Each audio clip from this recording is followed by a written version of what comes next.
Okay guys, what's up? Okay, so umpisa na natin paggawa ng ating ads or design para sa commercial calendar natin. Okay, so ang gagawin nating size ay legal size. Pero depende sa inyo guys kung anong gusto nyo. So ipapakita lang natin yung ating paggawa dito sa Canva. Sa Canva guys, pwede ka gumawa ng design ng libre. At libre lang din ang account. Yan, click mo lang yung link dyan sa description kung wala ka pang account. So pag nasa dashboard ka na, click mo yung customize size. Okay? Sa customized size, meron tayong inches, pixel, millimeter at centimeter. So ang gagamitin natin ay inches para sa legal size. So yung height natin ay 4.5. Yung width natin ay 8. So depende sa inyo guys kung anong size. So ito sa atin ay para sa legal size lang. Okay? So click mo lang yung create new design.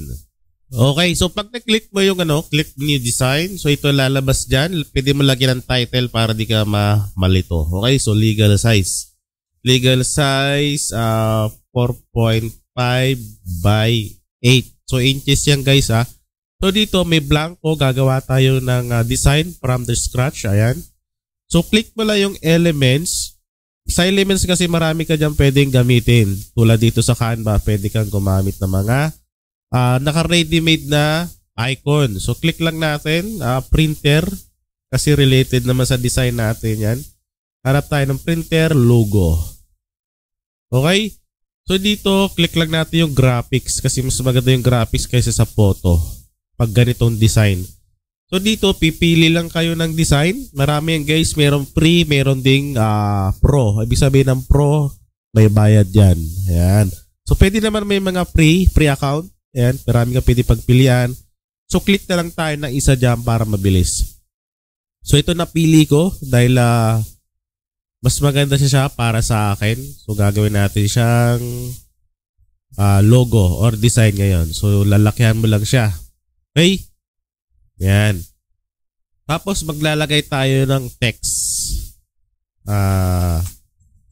AE Digital Design. So ito yung kunyari, ito yung name ng shop mo or name ng customer mo. Okay? So dito pwede ka magpalit ng mga font. So marami yan, pipili ka lang. Ayan. So click ko lang yung Anton para malaki-laki. Ayan. Okay? A Digital Design. Tapos pwede ka maglagay ng kung ano-ano dyan. Ngari maglagay tayo ng iba pang design or location. Okay? So sa location guys, pwede kayo maglagay ng mga icon para dagdag design lang din. Okay? Location, icon. Type nyo lang sa elements, lalabas naman lahat yan. Click mo lang yung graphics. May mga free. Tulad dito, free. Free. Ayan. So, dito tayo sa free. Ayan. Okay? Para maganda lang matignan. Ayan. Tapos, add ka ulit ng text. Okay?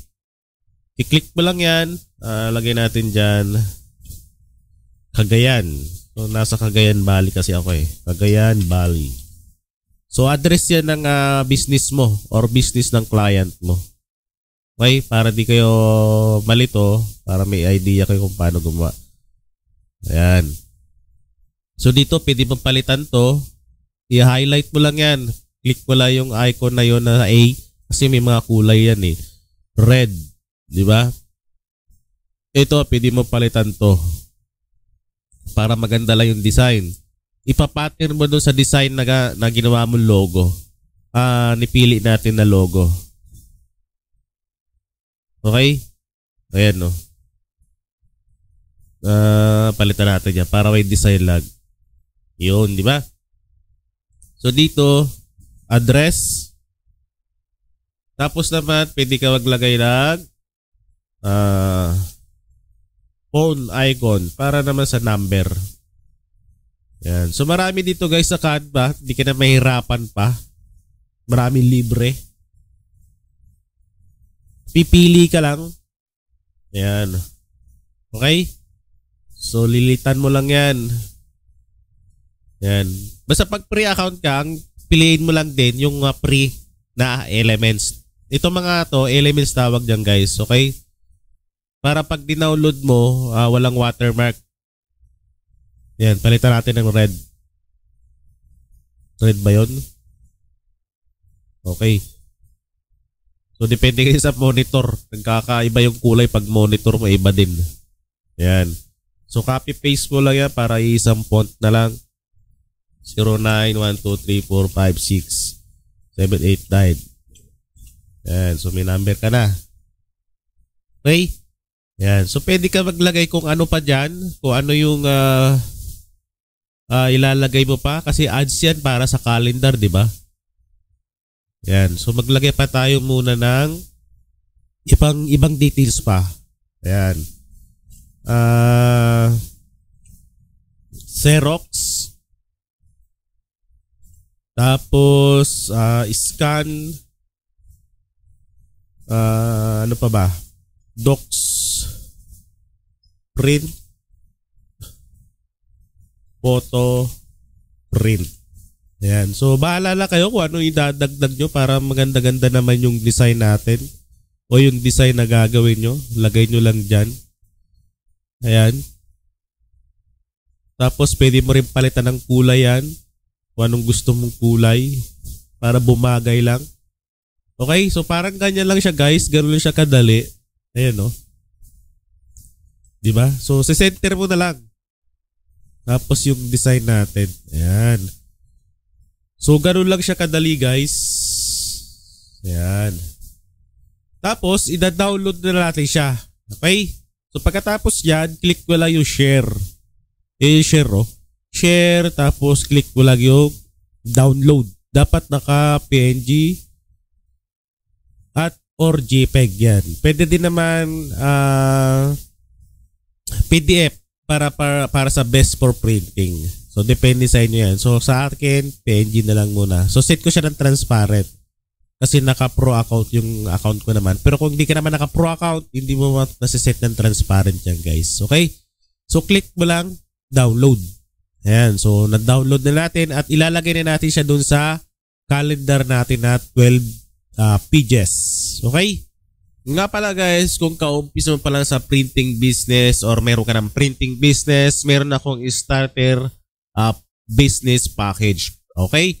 So dito guys, meron tayong maraming design na pwede mo i-download. Unlimited download to guys. Okay? So meron tayong calendar na Year of the Dragon, t-shirt design, sticker, ready to print, sticker collection, sports jersey sublimation, spoof brand design, snowman mug, part 2, rush ID with formal.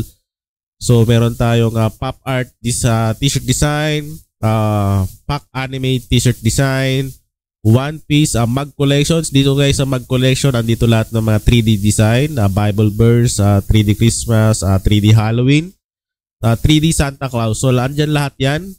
Meron din tayong script, Victor collection, floral alphabet, monogram mug design, Dragon calendar, doodle collection mug design. So ang dami niyan guys. Sa halagang $2.99 lang per month, madadownload mo na to. At yung mga Canva template natin na ginagawa natin. Okay? So, $2.99 to guys. $2.99 lang. Okay? Sa isang buwan. Yan. Sa isang buwan, sigurado nung madadownload mo naman ito. Pwede ka mag-renew another 1 month kung gusto mo pang continuous makareceive ng mga Canva template natin at mga new updated na design dito sa Google file natin. Okay? So, message lang guys sa mga gusto mag-avail. Okay guys, so dito na tayo sa pag-setup ng ating pag-print ng ating commercial calendar na legal size. Okay? Sa mga walang Photoshop, sa mga hindi marunong mag-Photoshop, pwede kayo gumamit ng MS Word or Microsoft Word. At ilagay nyo lang yung ating ginawang ads na design sa Canva. Okay? So dito, ilagay mo muna yung 12 pages na calendar. Okay? So unahin mo muna ang size ng iyong papel. Okay? So ang gamit ko 8.5 by 13 inches. Okay? So pag naset mo na yan, yung papel, napaka-importante. Unahin mo muna iset yung size ng papel bago mo ilagay yung mga design. Okay? So click mo yan. Picture. Ilagay mo yung ating calendar. Okay? So dito guys, sa video natin ay ilibre na lang yung 12 pages calendar. Okay? So free na ito sa mga manunood. Dahil nanunood ka na, matututo ka pa, meron ka pang free calendar na 12 pages. Okay? So click mo lang yan.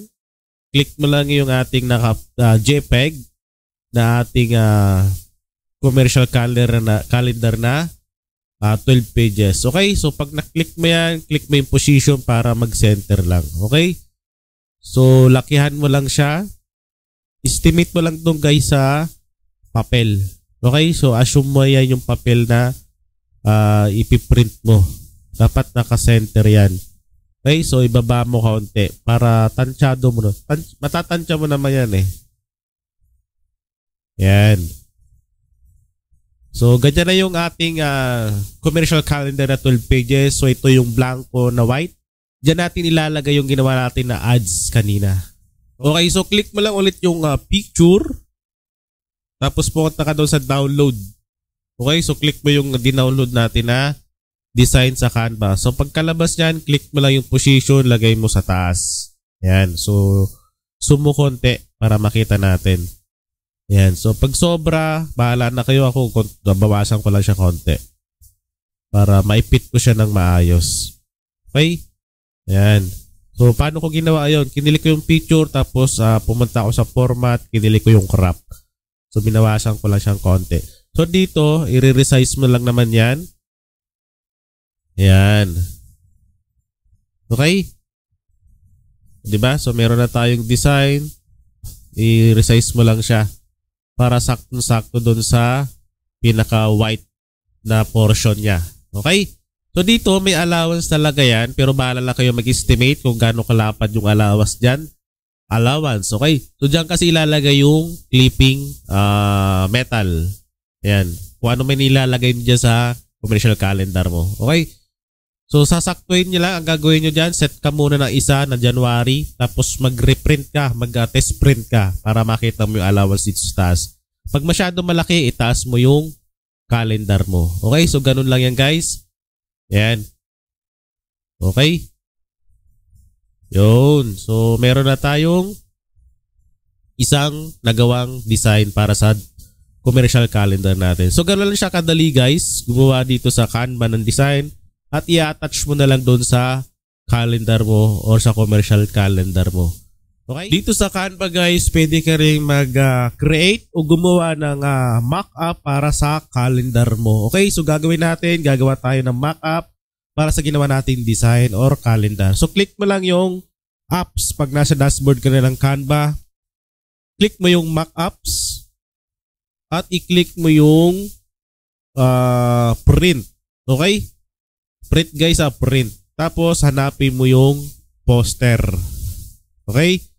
Yung posters. Ayan. So dito maraming lalabas yan. May mga free, may mga bayad. Ayan. So mock-up to. Pwede ka gumawa ng mock-up ng calendar. So pipili tayo ng isa lang para sa ating video. Ayan.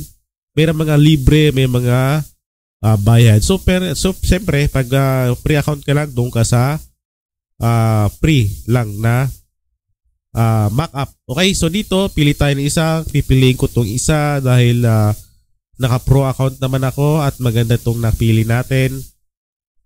So pag nandyan ka na, click mo lang yung select. Tapos, i-upload mo yung ginawa natin. Click mo lang yung upload. Para ma-upload natin yung ginawa nating calendar, punta ka doon sa downloads. Okay, so ito yon. Pag wala ka pang ganito guys, i-convert mo yung isang page para lang sa image. So MS Word, convert to image. Pag wala naman, parang screenshot kumbaga, di ba? So click natin yan. Ayan, so pag lumabas yan dyan, click mo lang yung ginawa natin. Okay, so hintay lang natin ng kaunti. Ayan, so click mo lang yon, select. At yan na, diba? Meron ka ng mock-up na calendar. So gagawin mo dyan, pag hindi pantay, click mo yung adjust. Okay, so pwede mong i-fill. Kaso hindi kita yun sa baba. So fit mo lang. At yan na, sakto na para sa akin. Pero depende sa iyo. Yan. Pag ganito kasi pag fill, hindi kita sa baba. So, click lang natin yung fit at save. Okay, so meron na tayong mock-up na calendar.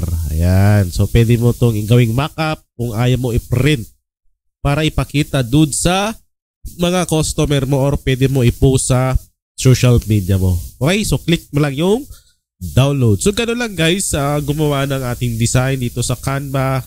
Pwede ka mag-create ng design or ads at pwede ka rin gumawa ng mock-up. Okay, so ganun kaganda ang Canva. Okay, so click mo lang yung download.